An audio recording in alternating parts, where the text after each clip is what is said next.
Greetings, YouTube. This is the Truth Bearer One speaking. You know something? I've been thinking about this a lot lately.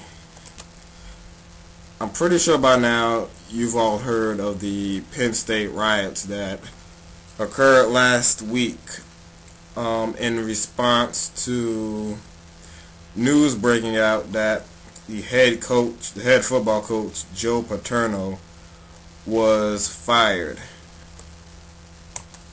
Now, why was he fired? Well, as many as you also know by now, his coaching buddy or coaching partner, Jerry Sandusky, pretty sure you heard already by now, how he was arrested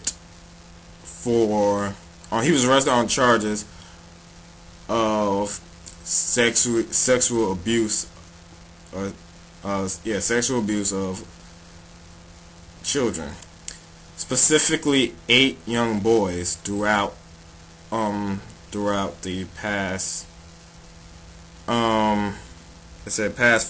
past 15 years. I'm not exactly sure how it came about or how the news came out. I'm guessing some victims started coming forward with it. Anyway, this Sandusky guy, he's out on bail currently, so he has to go on trial and go through the whole process. But yeah, but you get the point. Yeah, there are multiple people saying they were sexually abused by him under his tutelage in his so-called charity program. How does this relate to Paterno? Well, as it turns out, Paterno was made aware of Sandusky basically raping these boys. It already came to his attention. He knew about it, but did nothing. Well, he reported it to his supervisor or his superior, and he didn't do it because the president of the college knew at the time, and yeah, by the way, the president also got fired. But bottom line is this: that nothing happened. Nobody called the police. They pretty much just kept it to themselves and kept things moving along as normal. So for Paterno to know about these actions and basically not do anything about it, that makes him an accomplice to the crime. Because by not saying anything, by not going to the police with this, he helped Sandusky get away with it. If you know that some child is being sexually abused, and you don't speak up about it, you don't make it public to the police or anything, you are protecting the pedophile because you're keeping his secret. And from what I read, I believe Sandusky was actually caught in the act of raping one of these boys in the shower. And I think they said it was an assistant coach that witnessed this at first. And the assistant coach witnessed it, then he reported it to Paterno, then Paterno reported it to the president, I think. Now, first of all, I'm like, what's with all this reporting to the higher up shit? If you catch somebody actually raping children, that's not some shit you report to your supervisor. That's some shit you report to the police. I mean, you ain't catch this motherfucker stealing office supplies. You call him stealing somebody's childhood. Bottom line, Paterno knew. Now, keep in mind, all of this is was pretty much public knowledge at the time he was fired, and the students still rioted. And this was a full-scale riot.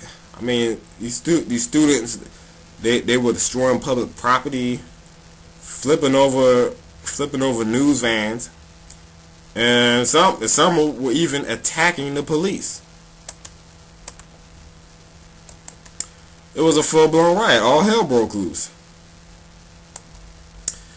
And so lately, I've been thinking about the news coverage about this riot, about the riot itself. And I don't think that this riot got the media attention that it should have gotten. I mean, the news they reported it the day of, or the day after it happened. But after the initial reports, there really wasn't that much said about it. Not the riots. I mean, they talked about it real big for the day after it happened, but pretty much after that, it kind of just became an afterthought. I mean, yeah, it's mentioned here and there, but I don't think that riot got as much media attention as it should have got. And I know for damn sure it ain't getting nearly as much attention as it would have got had there been a bunch of black college students rioting over some coach who protected a pedophile. Can you imagine if that was a predominantly black college that took to the streets and riot in protest for firing a coach who essentially covered up a child rapist? Can you imagine that shit? That shit would have been international news for at least 2 weeks straight. That shit would have been front page news every damn day for 5 days straight. Just look at the paper. Look, headline reads, niggas acting up again.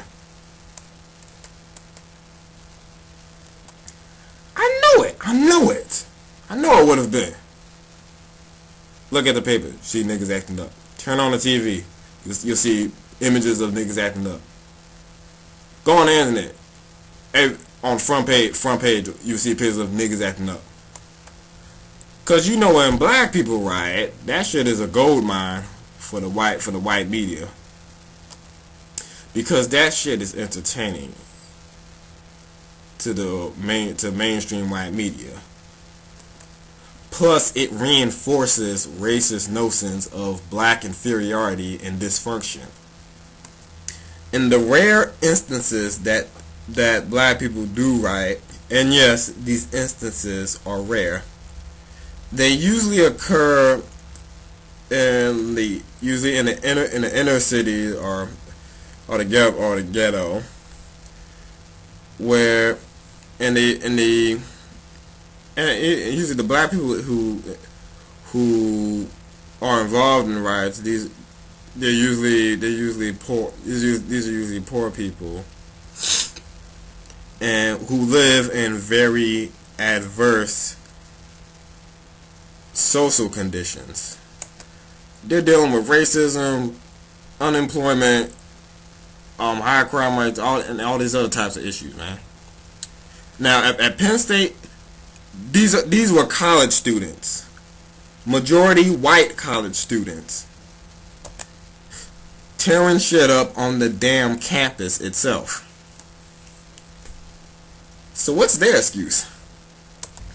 And usually when black people riot, it's in reaction to some real injustice. For example, cops beating down and killing black people without warrant and then getting away with it. Now that's the type of shit that usually sets black people off and drives them to riot.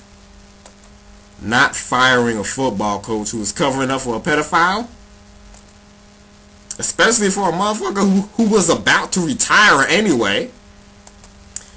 Oh, and then they showed Paterno's house on the news, and that it was surrounded by college students. Again, mostly white, and they were just out there like having a vigils for him, like just there showing their undying support for him, as if he was the victim of some injustice. I mean, man, I saw that footage. All I kept thinking was, man, like, damn, if those were niggas. I mean, I just couldn't help but think that. I mean, had this same incident, if this same incident happened with at a college that was predominantly black, like, damn, this would have without a doubt been social entertainment especially for journalists and social commentators and the like. If these people were black, man, the mainstream white media would never have let us forget about it. We would have been subjected to all types of so-called intellectuals analyzing our race and shit. Internet articles would be fucking flooded with racist ass comments and shit. Speaking of which, I've been searching on the internet for news articles about on this riot, and I've noticed, man, that the comment sections are very light in comparison to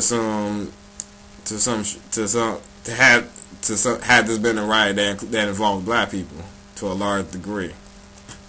I mean, it's like for a big part, you read these articles, the comment sections are pretty much empty. They're pretty much very light, and surprise, surprise, there's no mention of the racial makeup of the rioters at all. And I know damn sure for a fact it would have been totally opposite had the racial makeup been black. And you would see hundreds and hundreds of pages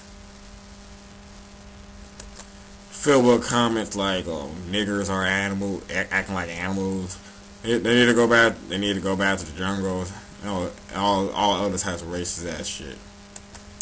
Yet these were white college students, hundreds of them, if not thousands. So yeah, not that big. It's not that big of a deal.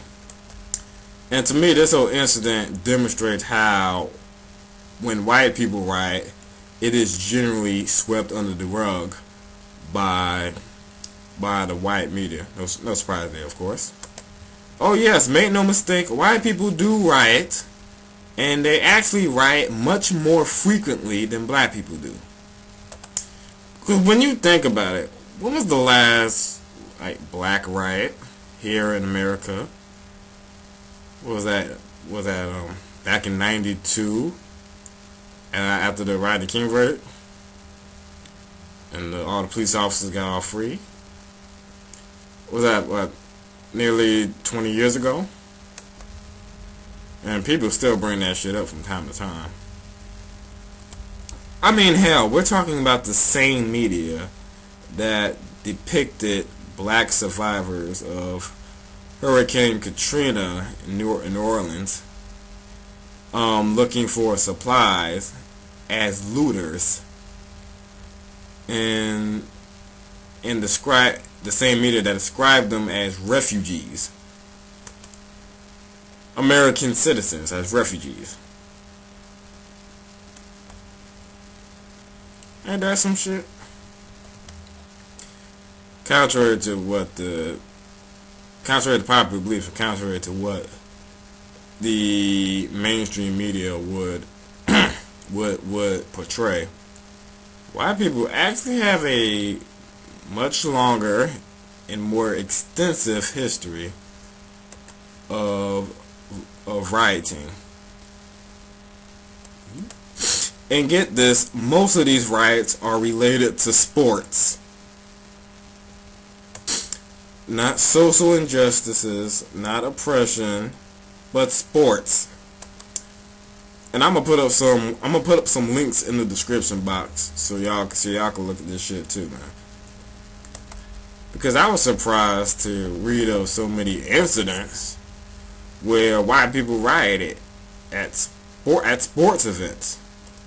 And I was surprised because I never heard of these events. I never heard this shit happening. Like, there are plenty of examples where like the majority of white people rioted just because their team lost, or some shit like that.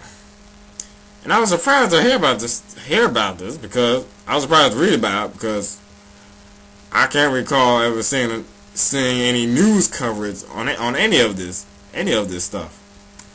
Now, I'm not saying that it was never on the news. I'm not saying that, but they damn sure didn't spend that much time talking about it. I know that much. Hey, I mean, like, throughout the day, I know. Hey, I blink my eyes several times throughout the day. So I'm guessing maybe one of those times I blinked, they had a news report. And in between the time that I closed my eyes and opened them again, I missed the report. You know, that's always a possibility.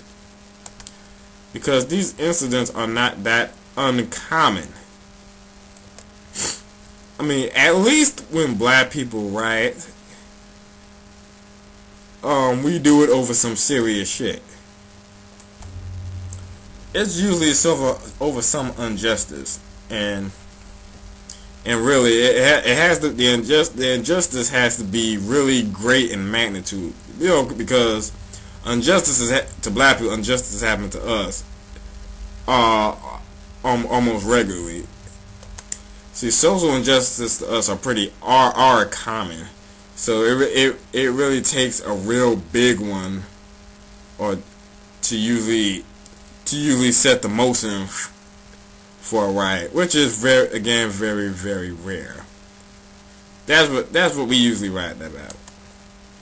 Not because, you know, the sports game ended too quickly, or our favorite team lost, or because our favorite coach got fired for covering for a pedophile or some shit like that, man. I mean, just saying, we usually riot for some serious causes, and then afterwards we get stigmatized to fucking hell and back, totally butchered by the mainstream media. Meanwhile, hey, white people can riot over stupid shit like a sports game or a sports team or a sports coach, and they generally get it swept under the rug. Business as usual. Oh, and one more point. I can't forget about this. I also know that if this had happened with a predominantly black college, we would have had a whole bunch of these fake ass so-called black intellectuals discussing using this as a opportunity to discuss what's inherently wrong with the black community, and in particular, I know that a lot of like black women, particularly like black feminists and black feminist bloggers and shit, I know they would have used this as an opportunity to try to prove that the black community bands together to to protect a criminal black males. I definitely know they would have tried to pull that shit. And I know that you bitches know that I'm telling the truth. Whoever you are. Because I know y'all intentionally wait on incidents like this to happen. Just to give you the chance to demonize black males. But that's on a lesser note. And well, this is pretty much all I have to say about this incident. Peace out.